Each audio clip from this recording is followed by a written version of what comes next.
didn't realize my own mother was committing credit card theft until the day my bank called me. At first, I thought it was just a mistake, a weird billing error. But when the woman on the phone calmly read out the charges, thousands of dollars spent at luxury stores I had never even stepped into, my stomach dropped. Because the only person who had ever seen that card was my mom. And that was the moment I realized something terrifying.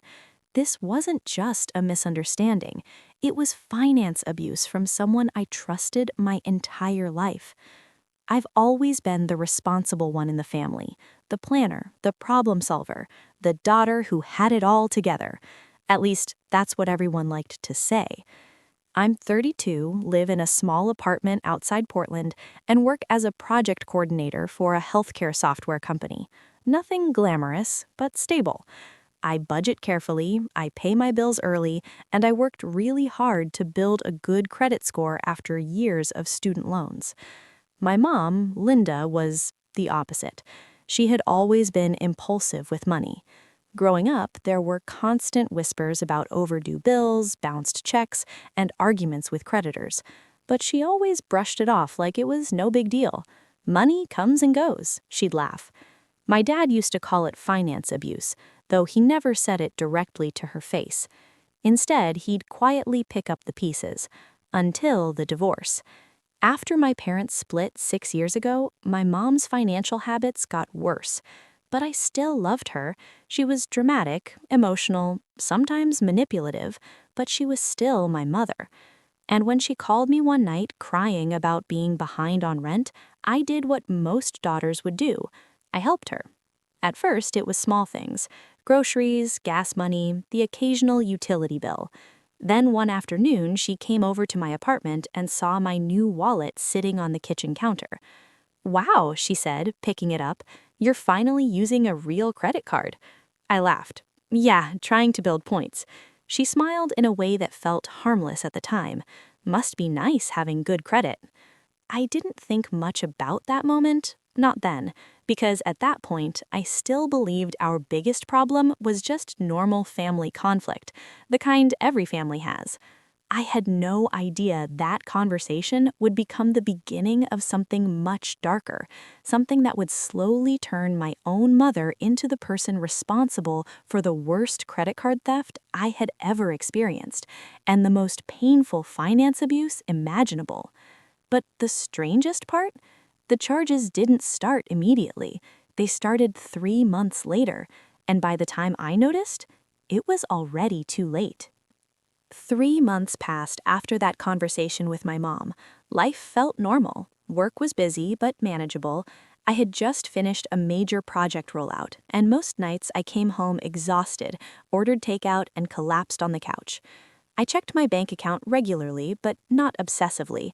My credit card mostly covered predictable things: groceries, streaming subscriptions, the occasional dinner with friends. Nothing dramatic. Which is why the first sign of credit card theft was so easy to miss. It was a $94 charge from a boutique clothing store downtown. At first, I assumed I must have forgotten about it. Maybe I stopped by after work one day. Maybe I bought something small. Life gets busy, memory slips. That's what I told myself. A week later, another charge appeared, $186 at a home decor shop. Again, I brushed it off. I had recently been redecorating my apartment, so the purchase didn't seem impossible. But something about it bothered me. Not enough to panic, just enough to sit in the back of my mind like a quiet warning. A few days later, my mom called. Her voice was cheerful, unusually cheerful. "Hey, sweetheart, how's work?" We talked for a while about random things: my job, her neighbors, the weather. Then she casually mentioned going shopping downtown. "Found the cutest little store, you'd love it." My stomach tightened slightly. "What store?" "Oh, just some boutique, I can't remember the name." I didn't push. At that moment, nothing connected in my mind yet, but looking back now, that conversation was the first crack in the story, because over the next month, the charges kept appearing. $320 at a department store, $78 at a cosmetics shop, $240 at a furniture outlet. Each one small enough to ignore, each one easy to rationalize, but together they slowly formed a pattern that screamed finance abuse. Still, I didn't accuse anyone, especially not my mom. The idea felt ridiculous. Sure, we had our share of family conflict over the years, arguments about money, emotional guilt trips, the usual tension that happens after a divorce. But credit card theft? From her own daughter? That seemed impossible. At least, that's what I kept telling myself. Then came the charge that changed everything. $1,842, a luxury handbag store. I stared at the notification on my phone for a full minute, my heart pounding harder with every second, because I had never even walked into that store. And suddenly, the quiet suspicion I had been avoiding became impossible to ignore. Someone was using my card, and deep down, there was only one person who realistically could have. But before I jumped to conclusions, I decided to call the bank. That call would expose a level of credit card theft, finance abuse, and family conflict that I never imagined my own mother was capable of. The woman from the bank sounded calm. Too calm. "Ma'am, we just wanted to verify a few recent transactions on your account." My hands were already shaking. "Okay." She began reading them one by one. The boutique store, the home decor shop, the cosmetics counter, then the luxury handbag store. Each time she asked the same question: "Did you authorize this purchase?" And each time my answer was the same: "No." There was a pause on the line, the kind that makes your stomach twist. "Ma'am," she said carefully, "based on the pattern, this may be a case of credit card theft." Hearing those words out loud felt surreal. Credit card theft. On my account. I tried to think logically. "Was the card used online?" I asked. "No," she replied. "All purchases were made in person." That made it worse, because I never lost the card. It had been in my wallet the entire time, which meant whoever made those purchases had either taken the card temporarily or had the number saved somewhere. My chest tightened. The only person who had ever handled that card was my mom. But saying that out loud felt impossible. The bank representative continued explaining the dispute process. "We can freeze the account immediately and investigate the transactions." I swallowed. "Okay." "However," she added gently, "based on the pattern, this may be a case of finance abuse rather than traditional fraud." Finance abuse. The phrase echoed in my head, because suddenly my dad's old words came back to me. All those quiet warnings when I was younger, the tension around money, the fights about hidden debt, the feeling that something was always slightly off. Back then, I thought it was just normal family conflict. Now I wasn't so sure. After the call ended, I sat in silence for a long time. My apartment suddenly felt too quiet, too still. There were two possibilities. Either a stranger had somehow stolen my credit card information and used it locally, or someone close to me had been quietly committing credit card theft for months. And the more I thought about it, the more one detail kept bothering me. My mom's sudden shopping trip, her vague answer about the boutique, the cheerful tone in her voice. My hands felt cold as I opened my credit card statement again, scrolling slowly through the transactions. Then I noticed something that made my heart stop. Several purchases happened during times I knew exactly where I had been: at work, in meetings, hours away from those stores, which meant one thing was becoming painfully clear. This wasn't random. This wasn't a mistake. Someone had been systematically using my card, and whether I wanted to admit it or not, every piece of evidence was starting to point toward the most painful form of finance abuse imaginable: my own mother. But before I confronted her, I needed to be absolutely sure, because accusing your parent of credit card theft is the kind of family conflict that changes everything forever. That night, I barely slept. My mind kept replaying the call over and over. Credit card theft. The words felt heavy, unreal. But by morning, I knew one thing for sure. I couldn't ignore this anymore. So I opened my laptop, logged into my credit card account, and started examining every transaction from the last 3 months. Slowly, carefully. And that's when the pattern started revealing itself. Almost every suspicious purchase happened in the middle of the day, weekdays, between 11 a.m. and 3 p.m., exactly when I was always at work. But something else stood out too. Many of the stores were clustered in one specific area of town, an outdoor shopping plaza about 20 minutes from my mom's apartment.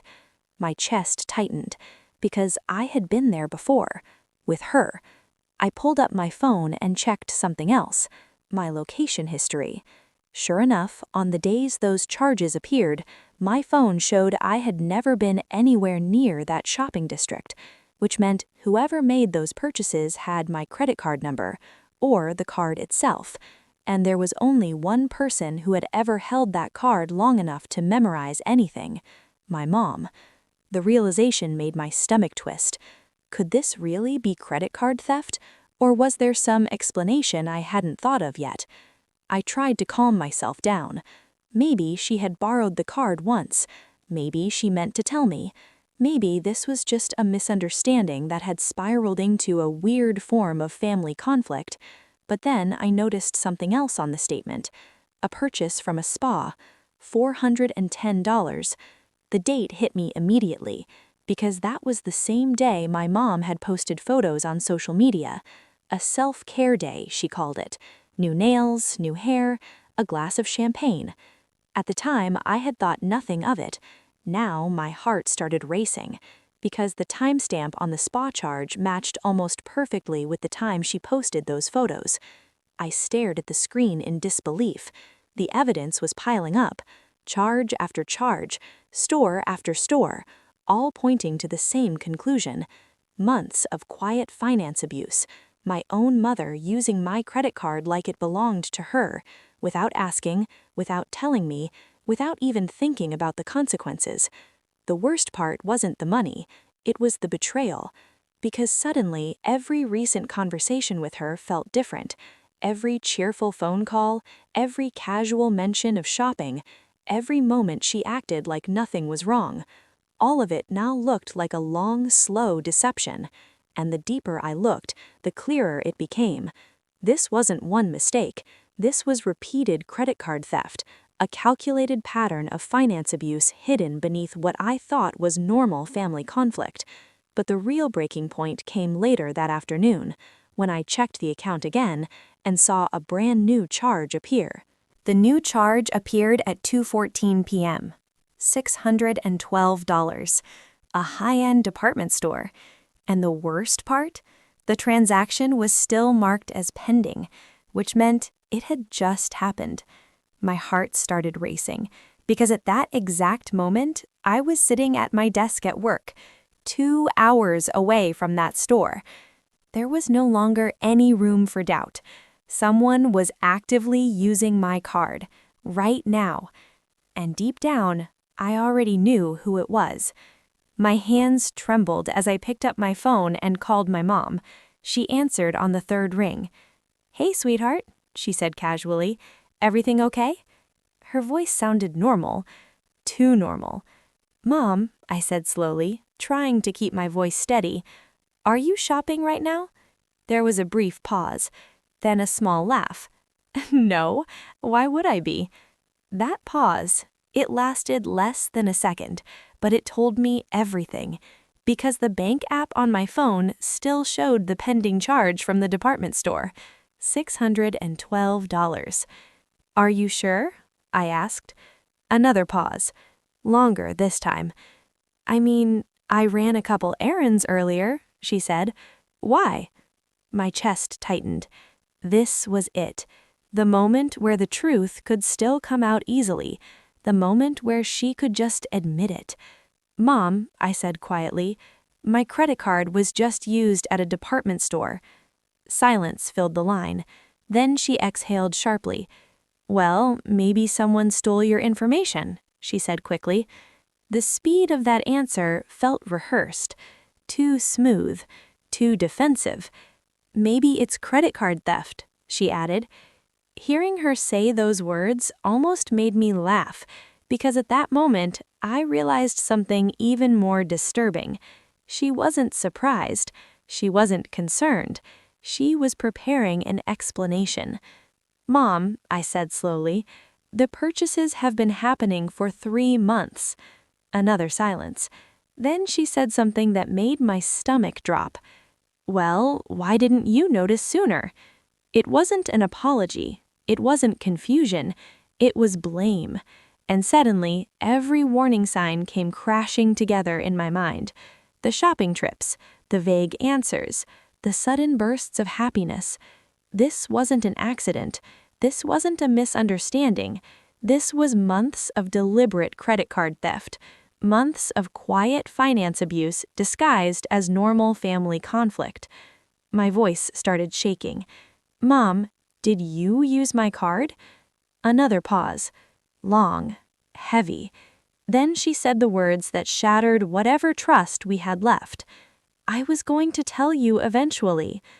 In that moment, something inside me broke.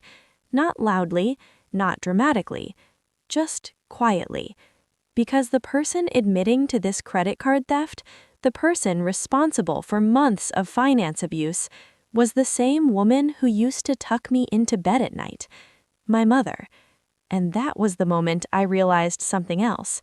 If she thought she could get away with this because we were family, she didn't know me nearly as well as she thought she did. For a few seconds after she said it, neither of us spoke. I was going to tell you eventually.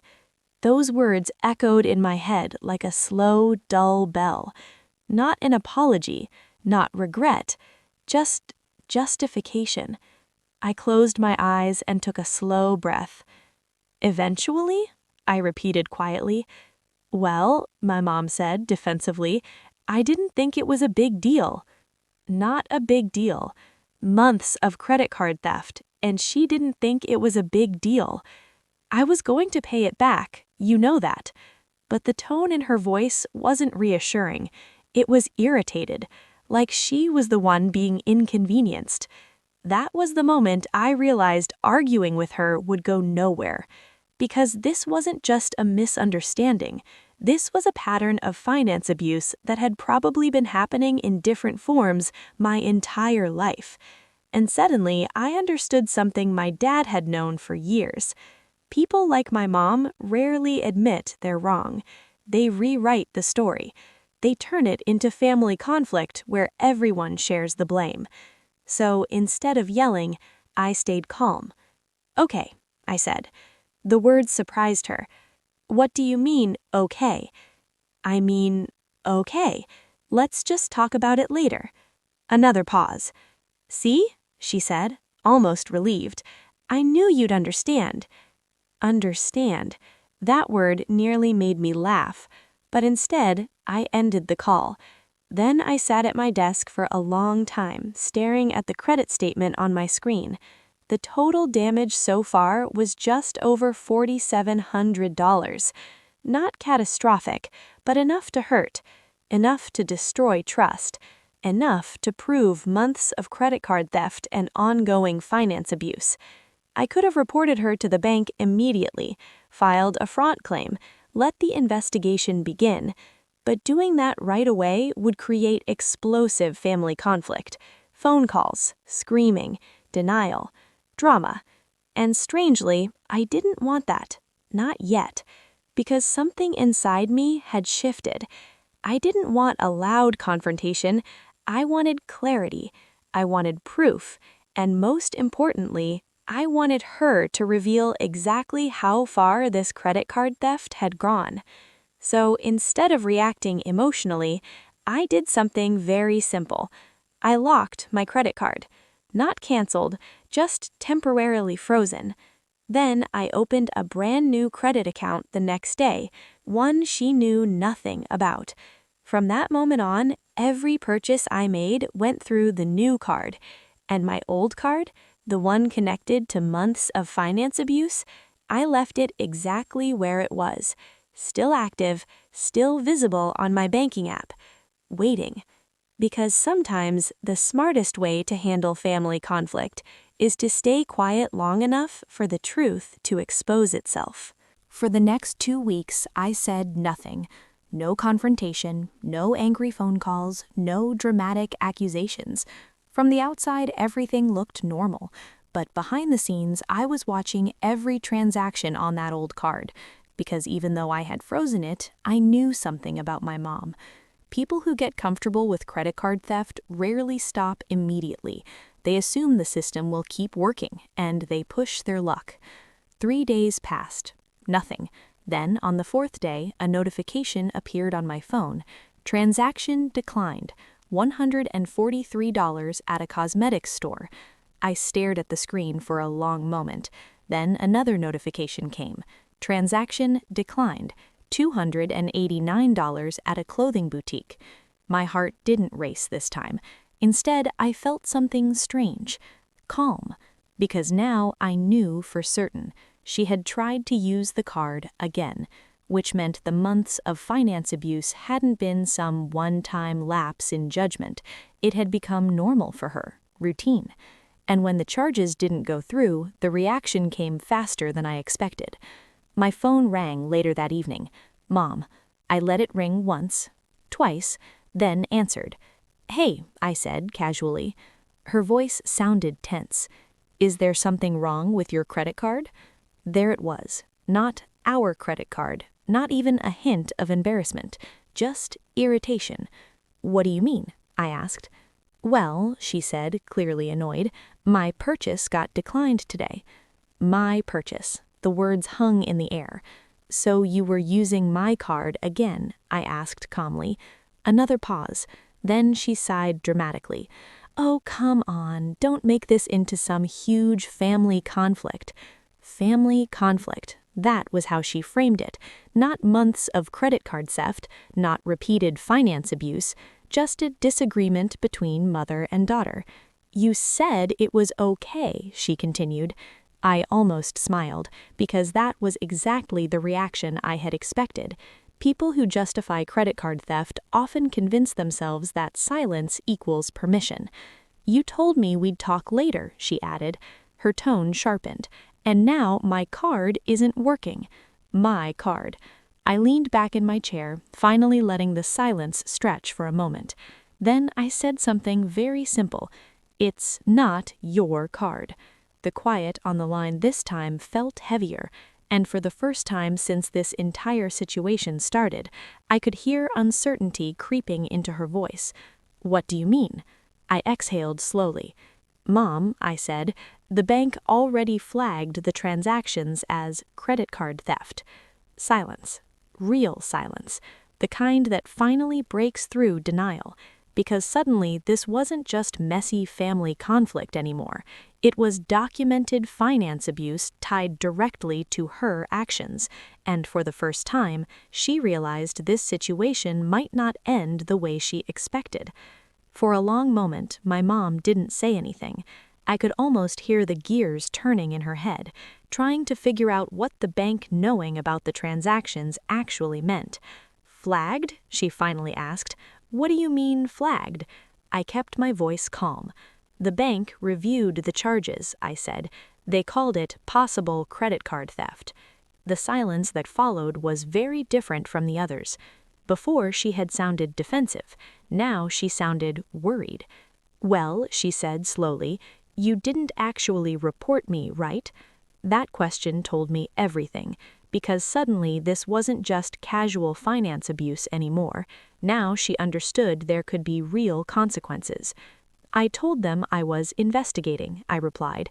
Technically that was true, but the bank already had the transaction records, the locations, the timestamps, all the quiet evidence of months of credit card theft. "Okay, good," she said quickly, "because this would create a huge family conflict." I almost laughed at that. Months of secretly using my credit card wasn't the problem, but the possibility of accountability, that was the real issue. "Mom," I said gently, "you spent almost $5,000. Another long pause. "Well, you make good money," she said. That sentence was the final piece of clarity I needed. Not remorse, not understanding, just entitlement. So I told her the truth.